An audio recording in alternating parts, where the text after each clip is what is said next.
tinawag siyang extended. Parang let's say nakabuntis ka. Nakabuntis ka may asawa ka na, nakabuntis ka pa. Yung income mo, hahatiin pa dun sa nabuntis mo. Ah, ah, Mrs. Sandali hati kayo dalawa kasi kayo eh. Shit. Pag nahuli ka, kaya, kaya, kaya tawag dyan, extended pension table, no? Kulong, MAC address spoofing enable. Magtataka kayo, sir, sino nag-assign ng mga MAC address dito? Oo, mas matindi VMware. Kompleto VMware. Kaya nga nag-VMware ako eh. Saan na ba yan? Ito. Ay, shit, na post ko. Ang daming button kasi ang kukulit. So, MAC address. So, saan galing to? Magtataka kayo. Sino nag-assign nito? Diba? Virtual din. Diba? Virtual. So, sa networking, meron ding MAC address subnetting. Yung hypervisor gagawa ng trabaho niya yan. Sa subnet niya yan, makikita niyo, di ba, 48 MAC hexadecimal number. So, yung first three, ito yung subnet mo. Pansinin mo, sa kabila, C29 din. C29 din. So, dito, wala ka naiintindihan.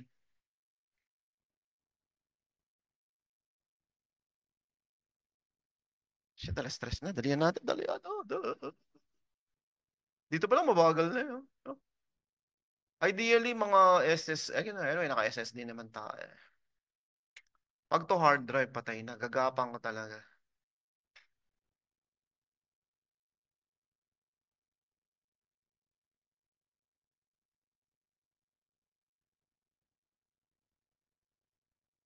Ayan 00C29. Okay. So, ito yung unique identifier na tinatawag niya. Okay, so you don't have to worry about this one. Now, ito yung technology. Di ba, may non-nested. How do you transform the non-nested Hyper-V into nested? So, you need to expose yung physical CPU. Di ba dito? Di ba dito? Bare metal. Expose mo dito by default. Ngayon, kailangan mo expose mo din tong Guess OS, inside the Hyper-V machine. Expose mo. Kumbaga, papalabasin mo. Ito yung command. Pag ito hindi mo na-execute, mag-error ka. Set VM, the name of the virtual machine, expose virtualization true. Yan yung command. Sa exam, how can you make nested virtualization? What command? Ito lang. One-liner lang. Napakadaling gawin na. Mm. Now, if you want to update the virtual machine, the command is update VM. Gen 1, max 2 terabyte. Gen 2, 64 terabyte. Tapos ito, UFI na to. UFI. No? Malaking partition na to. Ang BIOS, 2 terabyte lang talaga. No? Dito, may virtualization. Dito, wala. Okay? One level lang to. Hindi pwedeng virtualization. So, lahat ng ginawa ko, Gen 2. And then, meron siyang BIOS. Ito yung BIOS niya. No? May BIOS din siya. Then hard drive VHD. So ang ginawa kong VHDX kasi para more than 2 tera. Na? Then both are dynamically expanding. So meron tayong fix. Let's say yung virtual hard drive mo 500 gigabyte. So yung current usage 500 din. May dynamic naman pag 500 allocated pero makikita mo 1 gigabyte lang is. Dynamic expanding as you go. Lalaki. Difference naman yung kulang. Let's say may parent ka na Windows 2019, yung difference lang, hihiramin niya. Okay? May OS kagad. Makikita mo, ba't nagbubot sa OS? Hindi naman tayo nag-install. Kasi nakakabit tayo sa parent. Okay. Pass-through naman, kahit external na VHD, pwede mahiramin. Okay, so ito yung VHD, pwedeng hiramin ng buong cluster. Hindi lang isang virtual machine. No? Pwede siya i-share. Color. Okay, lab na tayo. Ito na. So, ito yung scenario natin. As a DevOps, you need to launch Hyper-V and create one virtual machine sa loob nun. Kasi wala nang budget yung company. Namumulo. Namumulo. Okay, laging kayo dito sa server 1. Pero, shutdown nyo muna yung server 1, tapos assign kayo ng 5 gig lang. Doon sa mga Zoom, pinatay ko na yung ADM1. Tapos, in-increase ko na yung limit nyo, 5 gig kagad. Nasa mo. Except doon sa isa, kasi hindi ko alam yung password, napalitan eh. No? So, check nyo lang kung 5 gig na yung server 1 niya.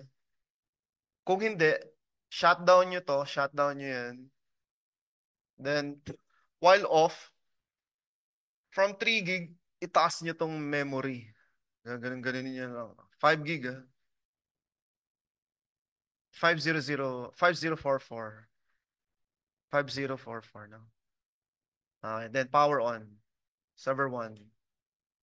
Okay. Tapos, andito yung lab natin. Control A, copy nyo na. Tapos, open na kayo ng ICE. May langaw. Open na kayo ng ICE. Kasi magpa-PowerShell program tayo. Sa mga naka-Zoom, please follow mga naka-Zoom.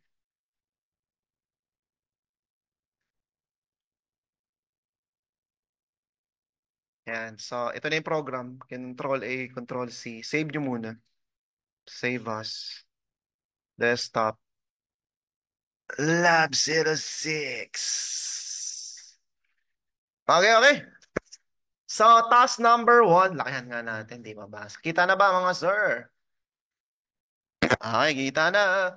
Exercise 1. We're gonna create a virtual machine. Task 1.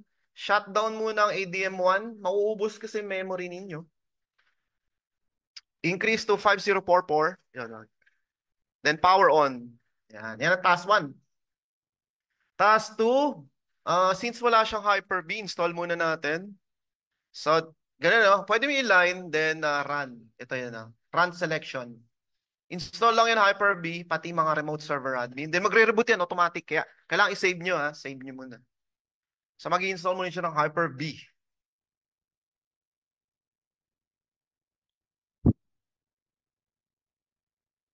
Kim? Kim? So, installing Hyper-V. Then, will reboot automatically. So, tinesting ko na. Ako gumawa nitong procedure na to. Accurate naman siya. So, magre-reboot mag-isa. Boom. Okay.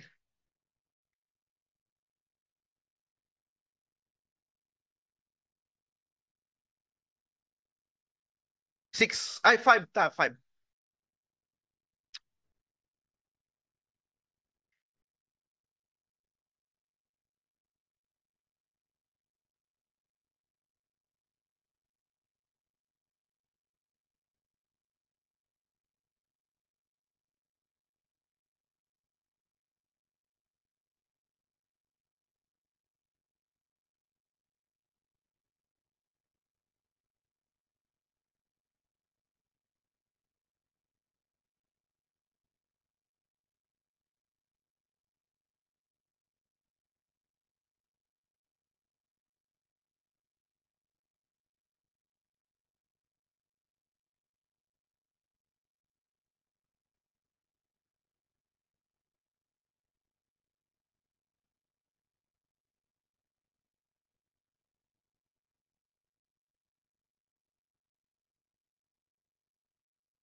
Okay, lagi na, log back in.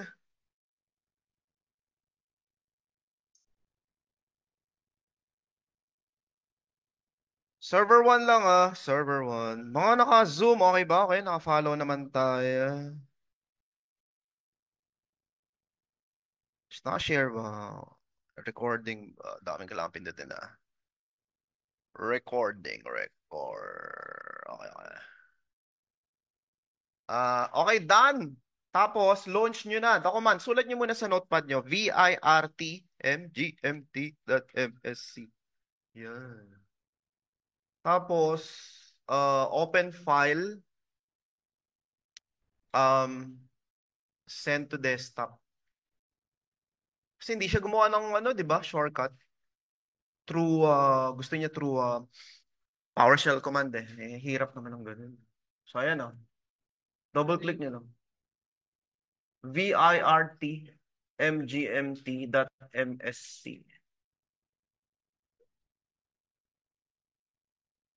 Open nyo na to. Edit.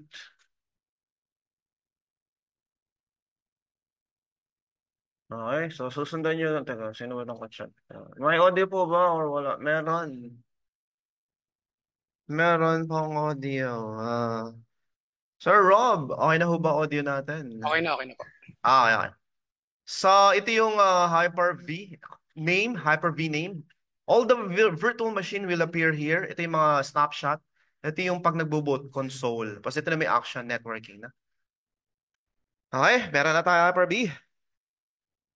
Sige, wait lang, wait lang. Sa mga naka-zoom, okay lang ba? Okay ba? Meron na ba tayo Hyper-V? Ito yung instruction na. Ayan, ayan, ayan. Lab 06. Sorry, module 5 modules. Lab 06. Kanina yun eh.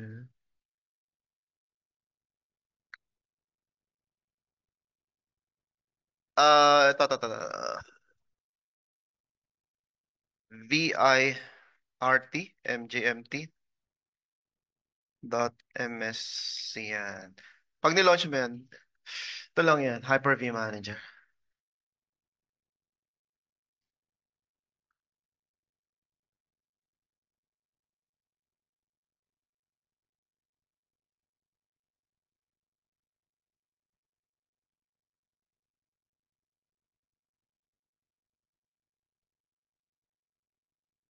Wala malamig.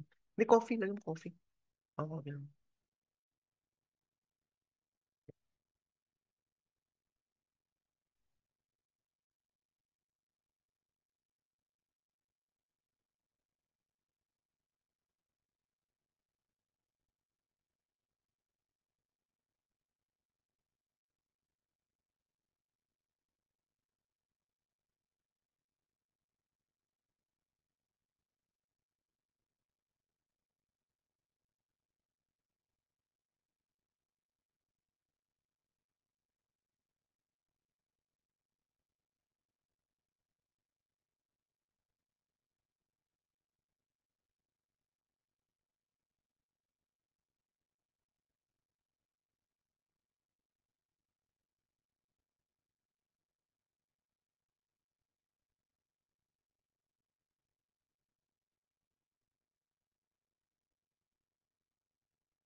Kaya Hyper-V? Ito, Hyper-V. Yan. Hyper-V. Hindi, wala sa host. Dito lang sa server 1. Sa bare metal, Hyper-V. Ideally, bare metal to. Dapat bare metal talaga. Yan. RDP na. RDP na. Re-recta na. Okay, tapos na ba tayo dito sa task number 2? Hindi ba? Tayo natin. How about yung sa Zoom? Naikot.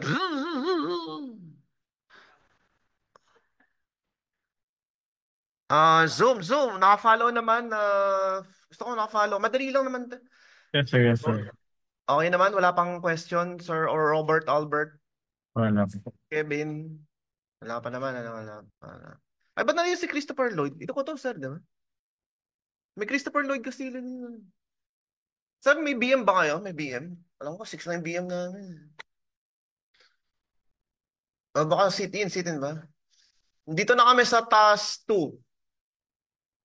Okay, unahan ko na. So, task 3 naman, gagawa lang tayo ng virtual switch. So, login sa SBR1, tapos, na-explain ko na yung private. Ibig sabihin, BM to BM communication lang to. So, run. So, mag-create lang yan ng switch. Done. So, verify natin, ito yon virtual switch manager. So, meaning, dito kakabit lahat ng virtual machine. Okay, yun lang yan. Ayan o, private. Okay? May question. Rebooting. Rebooting. Okay. Though, kahit mag-reboot, okay lang yan kasi ito naman yung step by step. Tapos na kami sa step 3. Next, gagawa na tayo ng virtual machine. Saan nakita nyo to? Pupunta to C drive, change directory, gagawa lang ng VM1 folder. Yun lang ang gagawin niya. Okay, may VM1 folder na. Ito yan, no? CD VM1. Yan.